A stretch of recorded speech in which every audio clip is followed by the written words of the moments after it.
हां सर, नमस्कार. नमस्कार. तुमचं नाव काय सर? शरद गोपीनाथ देवकाते, गाव कुठतं? मुक्काम पोस्ट मुलटण, तालुका दौंड, जिल्हा पुणे. बरं, तुम्ही या ठिकाणी कसल्यावर होता? शुगरचा त्रास असल्यामुळं आलो होतो. बरं, तुम्ही ज्यावेळेस या ठिकाणी आला होता त्यावेळेस तुमची जेवणावर किती शुगर होती? जेवणा अगोदरची 200 होती आणि जेवणानंतर? आणि जेवण केल्यानंतर मला वाटतं 350 होती.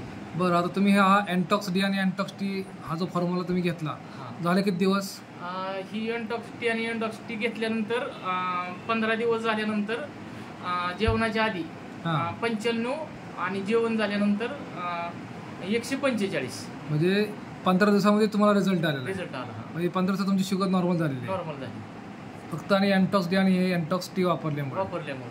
आणि त्रास ही सगळं तुमचा त्रास काय काय होता तुम्हाला? पायाला असं जळजळ करायचं, अशक्तपणा आल्याने व्हायचं, थकवा आल्याने झोप लागायची. म्हणजे सगळं हे तुमचं आता बंद झालं? सगळं एकदम क्लिअर. मग अँटॉक्स डी आणि अँटॉक्स टी बद्दल तुमचं काय मत आहे? सगळ्यात छान आहे अँटॉक्स टी आणि अँटॉक्स टी. सगळ्यांनी हा अँटॉक्स डी आणि अँटॉक्स टी सगळ्यांनी वापरावं. वापरलं पाहिजे. हो. धन्यवाद सर. हो, चालेल.